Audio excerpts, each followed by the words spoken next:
Assalamualaikum warahmatullahi wabarakatuh.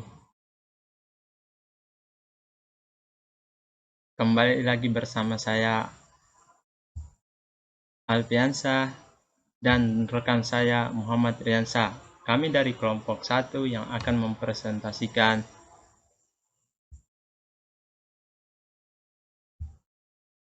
kedudukan, fungsi, dan ragam bahasa.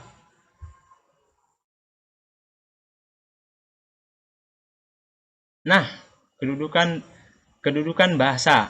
Kedudukan bahasa dibedakan menjadi 3. Yang pertama adalah kedudukan bahasa Indonesia, kedudukan bahasa asing, dan kedudukan bahasa daerah.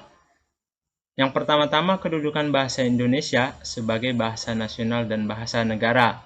Fungsi bahasa Indonesia sebagai bahasa nasional: 1. Lambang kebanggaan nasional. 2. Lambang identitas nasional.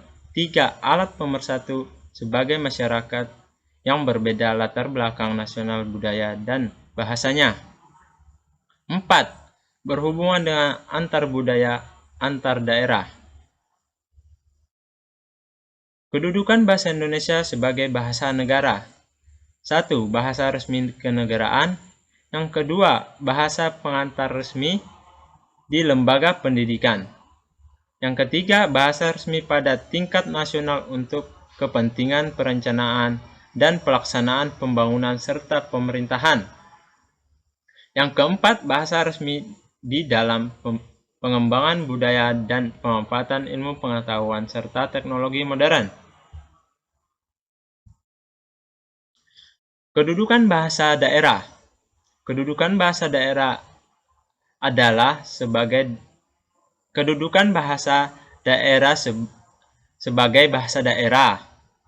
Fungsi bahasa daerah yaitu lambang kebanggaan daerah, lambang identitas daerah, alat pembangunan di dalam keluarga dan masyarakat daerah. Dalam hubungan daerah, fungsi bahasa Indonesia, bahasa daerah sebagai dalam hubungan dengan fungsi bahasa Indonesia, bahasa daerah berfungsi sebagai 1. Pendukung bahasa nasional. 2. Bahasa pengantar di sekolah dasar di daerah tertentu pada tingkat permulaan untuk memperlancar pengajaran bahasa Indonesia dan mata pelajaran lain. 3. Alat pengembangan serta pendukung kebudayaan daerah. Kedudukan bahasa asing. Kedudukan bahasa asing adalah sebagai bahasa asing. Kedudukan bahasa asing didasarkan pada kenyataan bahwa bahasa asing tertentu diajarkan di lembaga-lembaga pendidikan.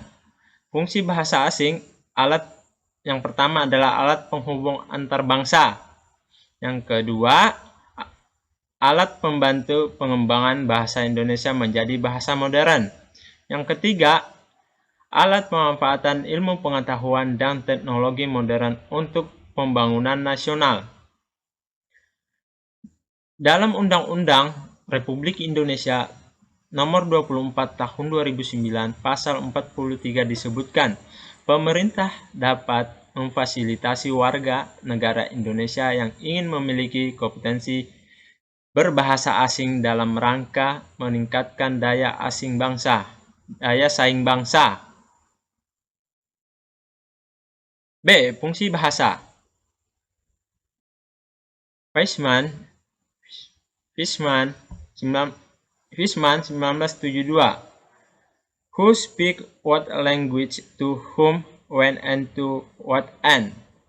Jadi, fungsi bahasa dapat dilihat dari sudut penutur, pendengar, topik, kode, dan amanat pembicaraan. Fungsi bahasa tergantung kepada situasi, keadaan, dan konteks.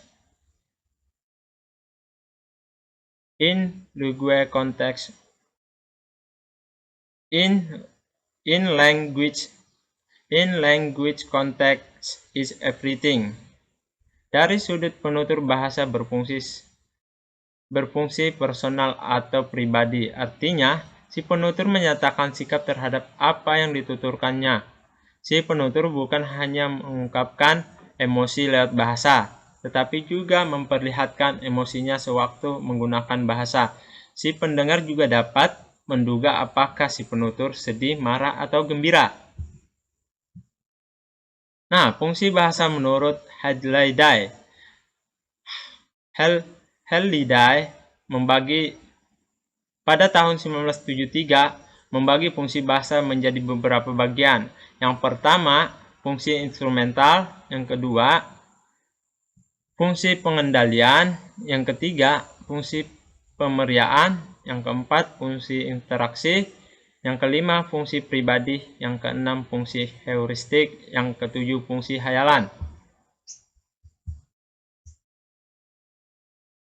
Nah, fungsi instrumental, fungsi pengendalian, fungsi pemeriaan, dan fungsi interaksi. Pertama, saya akan menjelaskan sedikit tentang fungsi instrumental. Fungsi instrumental sama dengan alat.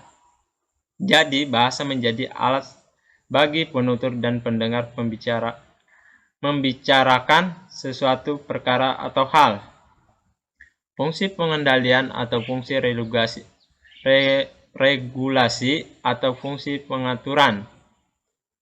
Nah, yang ketiga, fungsi pemeriaan adalah penggunaan bahasa atau kalimat untuk membuat pernyataan, menyampaikan fakta dan pengetahuan, menjelaskan atau melaporkan.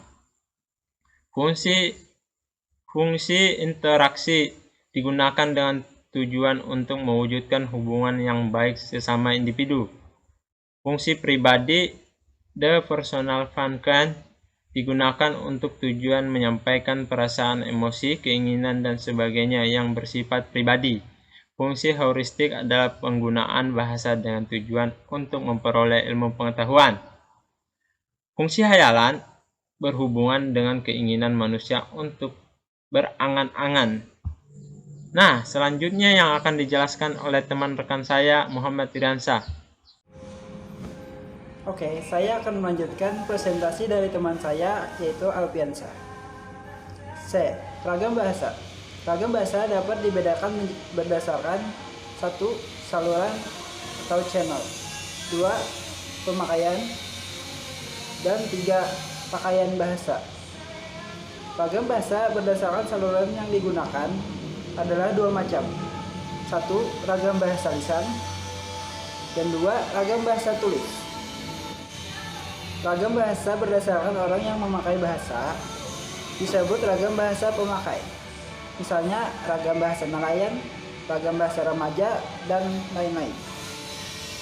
Ragam bahasa berdasarkan pemakaiannya, yakni ragam bahasa profesi atau jenis pekerjaan. Misalnya ragam bahasa dokter, mahasiswa, hukum, dan lain-lain. Ragam bahasa pemakai dan pakaiannya disebut juga laras bahasa. Ragam bahasa berdasarkan channel. Dua jenis ragam bahasa channel atau saluran, yakni ragam bahasa lisan dan ragam bahasa tulis. Ragam bahasa lisan adalah ragam bahasa yang dilakukan secara dua arah atau tatap muka, yang dinyatakan secara verbal, misalnya pidato, wawancara, pantun, dan sebagainya. Ciri ragam bahasa lisan diantaranya 1. Kalimat sering tidak lengkap, 2. Mementingkan intonasi dan jeda karena tidak ada tanda baca, 3. Sering dibantu dengan mimik, gerak-gerik untuk memperjelas maksud. Ragam bahasa lisan. Kalimat tidak lengkap, kalimat kemana kamu pergi diucapkan tanya, kemana. Sering predikat didahulukan, kalimat kemana kamu pergi diucapkan pergi kemana kamu.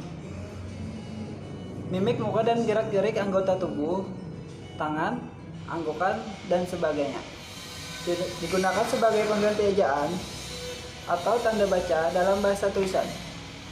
Ilmu yang mempelajari bahasa lisan disebut ilmu retorika lisan. Ragam bahasa tulis. Ragam bahasa tulis adalah ragam bahasa yang menggunakan saluran tulisan atau gabungan simbol-simbol huruf. Ciri-ciri ragam bahasa tulis adalah 1. Menggunakan kalimat yang lengkap, subjek, dan predikat. 2. Menggunakan bahasa baku atau bahasa kosakata bentukan kata, ejaan, dan kalimat. 3. Menggunakan kata kalimat. 3. Menggunakan kalimat yang efektif. 4. Menggunakan kalimat yang cermat. 5. Menggunakan susunan S plus P, bukan kalimat inversi atau dalam kurung P plus S, seperti pada ragam bahasa lisan. Yakni A. Ragam bahasa berdasarkan pemakainya, dan B. Ragam bahasa berdasarkan pemakaiannya. Ragam bahasa berdasarkan pemakainya. Ragam bahasa yang digunakan para nelayan disebut ragam bahasa nelayan. Ragam bahasa yang digunakan para remaja disebut ragam bahasa remaja, dan ragam bahasa yang digunakan para wanita disebut ragam bahasa wanita, dan berbagai ragam lainnya lagi. Ragam bahasa berdasarkan pemakaiannya. Ragam bahasa berdasarkan pemakaiannya adalah ragam bahasa yang digunakan untuk suatu kepentingan, misalnya kepentingan profesi. Misalnya ragam bahasa kedokteran, perawatan, hukum, sastra, perdagangan, dan lain-lain. Sekian dari saya, nama saya Muhammad Riyadsyah. Wassalamualaikum warahmatullahi wabarakatuh.